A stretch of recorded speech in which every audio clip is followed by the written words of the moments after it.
Então, falando sobre expiação, a morte de Cristo, e o Charles Spurgeon falando sobre o mérito da morte de Cristo, ele diz que nós não conseguimos achar o fundo, né? Porque no seu sangue existe um oceano de mérito no sangue de Cristo, né? Cristo então morre. Por quem Cristo morreu? A resposta bíblica é que ele morre por todo aquele que crê. Ele morreu por todos os crentes. A morte de Cristo, então, em primeiro lugar, ela é por todos os crentes. João também fala que ele é o Cordeiro de Deus que tira o pecado do mundo. Cristo é o Cordeiro de Deus que tira o pecado do mundo. Então a morte de Cristo, ela tem essa função: tira o pecado, remover o pecado. Quando nós falamos da morte de Cristo, nós estamos falando sobre várias coisas relacionadas a ela. Uma delas é a doutrina da redenção. E essa doutrina, também chamada doutrina da libertação, né? Porque redimir é comprar, né, de volta, ou comprar, né, algo como se você fosse no mercado de escravo e comprasse um escravo, né? Isso é redenção. E o escravo não escolhia ser comprado, né? Ou não optava, né, se era comprado. Se Cristo morre por todas as pessoas absolutamente, então Cristo teria que agora ter a posse de todas as pessoas do mundo, no sentido em que elas agora são libertas do pecado, porque essa redenção tem a ver com o pecado, né? Então a morte de Cristo, ele veio para tirar o pecado do mundo, e a redenção é libertação do pecado. Então você tira essa redenção que Cristo efetua, tira essa pessoa do poder do pecado e traz para o poder de Cristo, né? Poder do Espírito de Deus. Se Cristo morre absolutamente por todas as pessoas do mundo, então todas as pessoas do mundo receberiam esse benefício, né? Então nós teríamos todas as pessoas do mundo redimidas, então todas estariam libertas do poder do pecado. Aí a pessoa, não, mas isso acontece se ela crê ou não. Mas aí tem um problema, meu amado, porque incredulidade é pecado, né? Incredulidade é pecado. E se Cristo redime do poder do pecado, ele teria que redimir, ou ser tirado da incredulidade também. Então, a pessoa crê, então ela ativa esse benefício.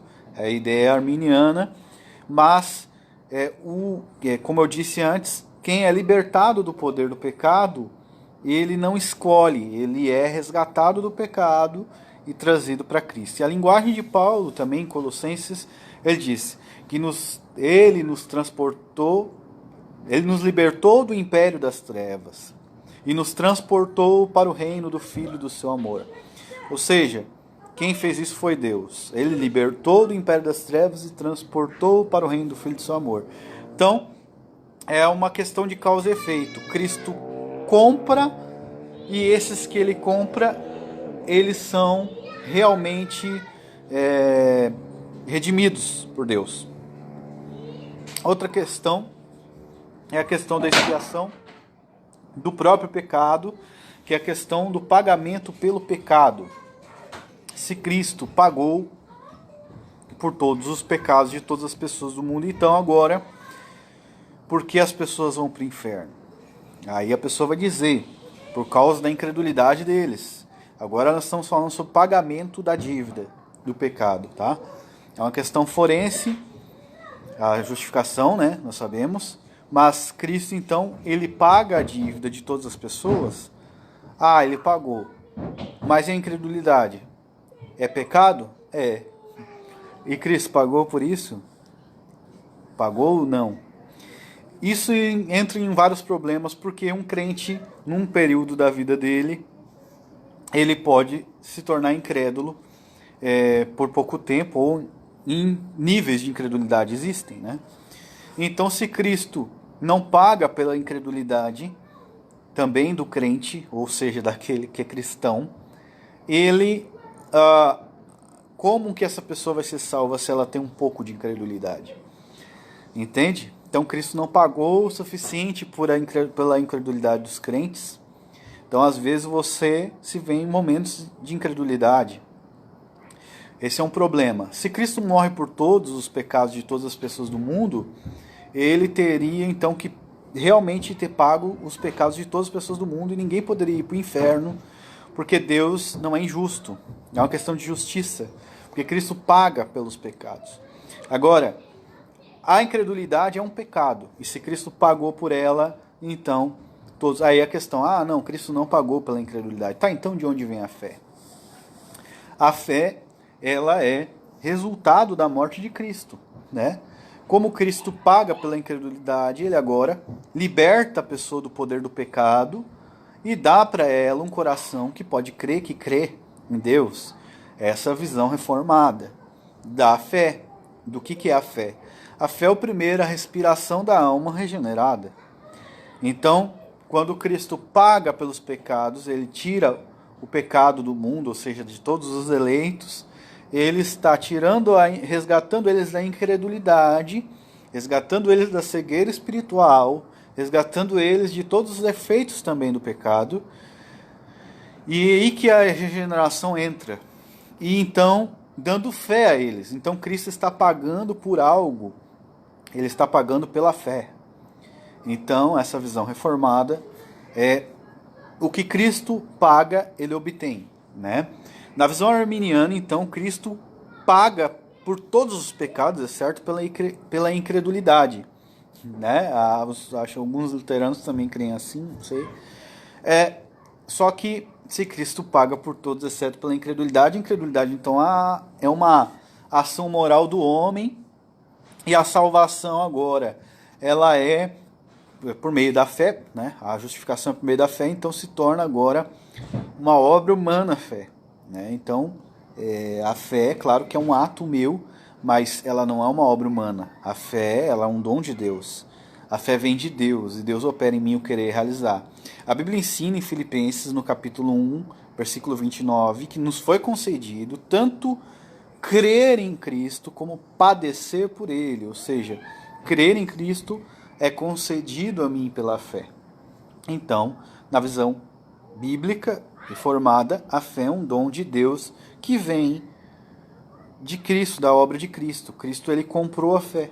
Ele compra na sua morte, então agora ele comprou as bênçãos da aliança. Quais são as bênçãos da aliança? Cristo, ele compra todas as bênçãos que falam, que está escrito no Antigo Testamento, que está incluso todas as promessas dos profetas sobre o Messias. Então, quais promessas são essas? Primeiramente, a Bíblia fala: tirarei deles o coração de pedra e darei um coração de carne. Essa promessa está lá em Ezequiel, no capítulo 36, 26. Cristo está morrendo por causa desse novo pacto. Então, existe um novo pacto. Esse novo pacto é a nova aliança. E nessa nova aliança, Cristo está comprando com seu sangue, pagando por toda essa aliança. O que Cristo está fazendo? Comprando essas bênçãos. E essa bênção, por exemplo, de ter um novo coração, é obtida pelo sangue de Cristo. Nessa compra que Cristo fez, né, que inclui todas as bênçãos da aliança, ele paga por um novo coração. Então Cristo está pagando para que você creia. Você entendeu? Essa é a visão reformada bíblica. Cristo não está morrendo para que você creia, mas ele está morrendo, no caso, ele não está morrendo porque você ia crer, quer dizer. Ele está morrendo para que você creia. Ou seja, a morte de Cristo, ela também inclui a sua fé. Essa fé vem das promessas da velha aliança, da nova aliança, quer dizer, que estão no Velho Testamento. Então, pense assim, existia as profecias do Antigo Testamento, lá, por exemplo, Ezequiel 36:26, tirarei deles um coração de pedra e darei um coração de carne. Cristo morre para comprar essa promessa. Então, essa promessa agora, tiro deles o coração de pedra e dou um coração de carne. Cristo comprou. Para quem ele comprou? Para todas as pessoas? Não, porque senão todas creriam. Porque se todas têm um coração de carne, então todas creem. E outro problema, se todas têm um coração de pedra, como que elas vão crer? Porque a Bíblia fala que Deus tira o coração de pedra e dá um de carne. Ela não diz, eu vou lá e dou meio coração de pedra, meio de carne. Não, é um efeito ipso facto da morte de Cristo. Então, a morte de Cristo compra esse coração. Por isso que a expiação é limitada no calvinismo. Ela compra esse poder de crer. A morte de Cristo compra para os filhos da aliança, que são os eleitos. Essa é a expiação definida do calvinismo. Então, a morte de Cristo comprou essa promessa. Tiro deles o coração de pedra e dou um coração de carne. Cristo compra isso, dá um coração de carne para os eleitos, eles creem. Por isso que a fé, Jesus diz, vocês não, João 10:26, mas vocês não creem porque não são minhas ovelhas. Ele não diz, não, vocês não são minhas ovelhas porque não creem. Não, o contrário, vocês não creem porque não são minhas ovelhas. Ou seja, a ideia é que as ovelhas creem porque são ovelhas. Ou seja, aquele que Deus deu um coração de carne crê. A ideia é que a morte de Cristo comprou essa bênção que é um coração de carne. Então você deve até sua fé a Cristo, você deve o coração de carne a Cristo. Outras promessas da aliança. Imprimirei em suas mentes as minhas leis e em seu coração as escreverei. E isso é uma promessa da antiga aliança.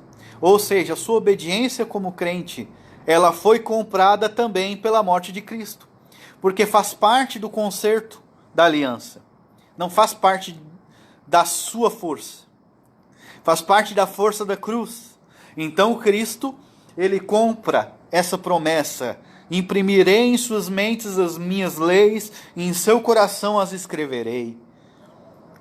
É tremendo, né? E ele fala também, e colocarei neles o meu espírito. E eles andarão, farei com que eles andem nos meus caminhos e observem os meus estatutos. Ou seja, o Espírito Santo também foi comprado pela morte de Cristo. Você recebe o Espírito Santo por causa que Cristo comprou essa bênção para você. Ou seja, o Espírito Santo não pode ser comprado por dinheiro. Ele deve ser comprado por algo muito mais precioso, porque ele é o maior dom de Deus. Ele é o próprio Deus habitando em nós. Essa bênção maior, ela é comprada pela morte de Cristo. Por isso que depois que Cristo morre, que os discípulos recebem a promessa do Espírito Santo. Né? Recebereis poder ao descer sobre vós o Espírito Santo. Ou seja, a promessa da habitação do Espírito, ela é comprada pela morte de Cristo. Você pode ver, perceba, tudo isso está ligado. Se você tem uma expiação limitada, uma expiação definida, que nem é do calvinismo, tudo faz sentido. Você pega desde o princípio o meu vídeo, você vai ver. Então, qual é o resumo disso? Duas alianças, dois concertos. As promessas da nova aliança quais são? Várias. Vou citar algumas. O que eu já citei. Tirarei deles o coração de pedra e darei um coração de carne. Promessa da nova aliança. Está onde? Ezequiel, do antigo. Mas é uma promessa sobre a nova. Outra promessa sobre a nova aliança. Imprimirei neles, nas suas mentes, as minhas leis. Imprimirei em seus corações as minhas leis. Colocarei neles o meu espírito. Promessa da nova aliança. O que Jesus fala quando ele vai cear com o discípulo a última ceia? O que ele diz? Ele diz assim, esse é o meu sangue, o sangue da nova aliança. Do Novo Testamento, que é derramado em favor de vós. Ou seja, ele está comprando com seu sangue agora todas as promessas da nova aliança. Cristo está pagando com seu sangue todas as promessas da nova aliança. Você vai ver isso em Hebreus, como o sangue dos animais ele foi estabelecido para a velha aliança. Agora o sangue de Cristo está comprando as bênçãos da nova. Entende? Então, o sangue dos animais, o que ele fazia? Cobria os pecados. Ele não podia jamais pagar os pecados, mas ele cobria os pecados. E o escritor de Hebreus diz que ele jamais poderia expiar os pecados, o sangue dos animais. Então, essa era a função do sangue dos animais. Mas o sangue de Cristo não só pagou os pecados, ele te coloca em posição de justiça diante de Deus. Ou seja, mais uma promessa da nova aliança. Pois está escrito em Isaías: o Senhor, justiça nossa.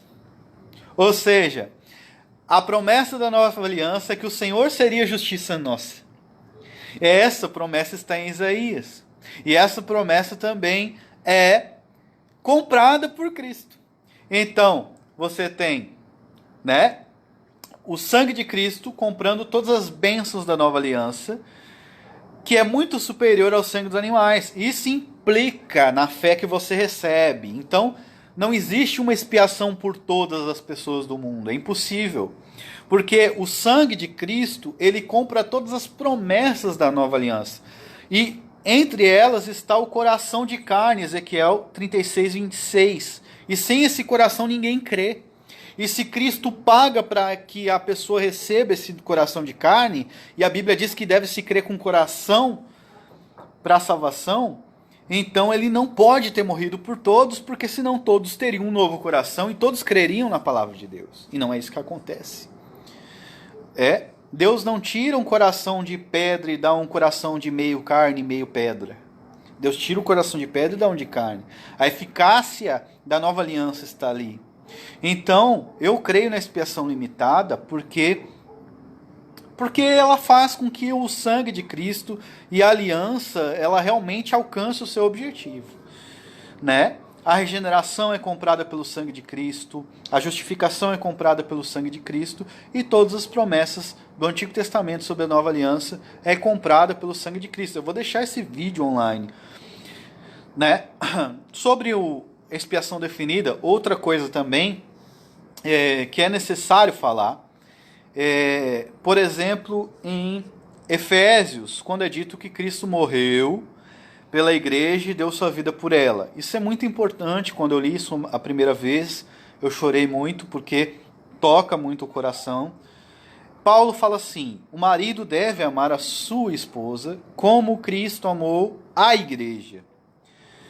De que maneira? De uma forma particular. Então, se o marido ele deve amar sua esposa como Cristo amou a igreja, a minha vida eu devo dar só para minha esposa e não pelas outras mulheres. Então é só pela minha esposa que eu dou a minha vida. Isso implica em todas as áreas da minha vida. Eu vou trabalhar, eu sofro calor, eu sofro fadiga por causa da minha esposa. Essa é a lógica. Então eu dou minha vida por ela, né? Então, se um homem faz isso por outra que não é a sua esposa, isso é adultério. Então, se Cristo morre pela igreja e Cristo é o padrão do marido e a esposa, então ele não pode ter morrido por outra que não seja a igreja, porque senão seria um adultério. Então, esse é um outro motivo pelo qual eu creio na expiação definida e limitada, porque como Cristo morre só pela igreja, eu, como homem, devo morrer só pela minha esposa. Esse é o padrão de Paulo em Efésios, no capítulo 5. Então a ideia é de exclusividade aqui. Porque se eu saio por aí e morro por todas as mulheres do mundo e aquela que aceitar, eu vou galantear todas as mulheres do mundo. Vamos colocar morrer nesse sentido, né? Morrer pela esposa e dar a vida por ela. Agora o cara é um galinha, como a pessoa chama. Vai lá e galanteia todas as mulheres do mundo e aquela que aceita ou aquelas que aceitam, ele faz dela esposa. Ele não está morrendo exclusivamente por ela. É uma obra que ele fez por todas. E colou em algumas que aceitaram ele. Entende? Isso aí não é o padrão de aliança de Cristo com a igreja. Cristo morre pela igreja, dá vida por ela, ele amou ela, ele conheceu ela antes da fundação do mundo, ele teve um amor por ela profundo no seu coração, morre só por ela. E o marido tem que fazer isso. Esse é um básico para o marido ser fiel.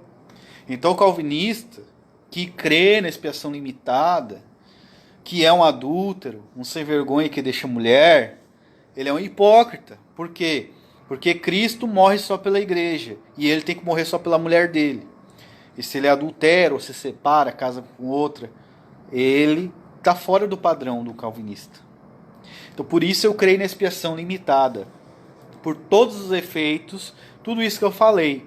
Cristo não sai galanteando todo mundo no mundo e não está desesperado querendo que todas as pessoas no mundo, ele está dando a vida por elas, no sentido em que, como um homem que sai galanteando todo mundo por aí. Não, ele tem um objetivo, ele morre pela igreja, ele morre pelas ovelhas que o Pai deu para ele. Cristo fala isso. Eu dou a minha vida pelas ovelhas. Tenho ainda outras ovelhas não deste aprisco. Ou seja, tem ovelhas que não são desse aprisco, tem ovelhas gentílicas. Então Cristo está morrendo por essas ovelhas, está morrendo por essa igreja. Assim como Adão foi tirado a costela dele para fazer Eva e não outra mulher, Cristo, ele sofre na cruz, ele morre para que da costela, entre aspas, da sua morte, do seu sofrimento, nasça a igreja. E para que a igreja tenha a mesma natureza que Cristo, é dada para ela o Espírito Santo, para que ela possa casar com Deus. Entende? Então a igreja recebe a mesma natureza de Cristo, humana, mas divina, na habitação onde o Espírito Santo habita. E não é à toa que Pedro fala que nós fomos escolhidos para sermos participantes da natureza divina. E eu vou terminar por aqui, depois eu falo sobre isso. Glória a Deus.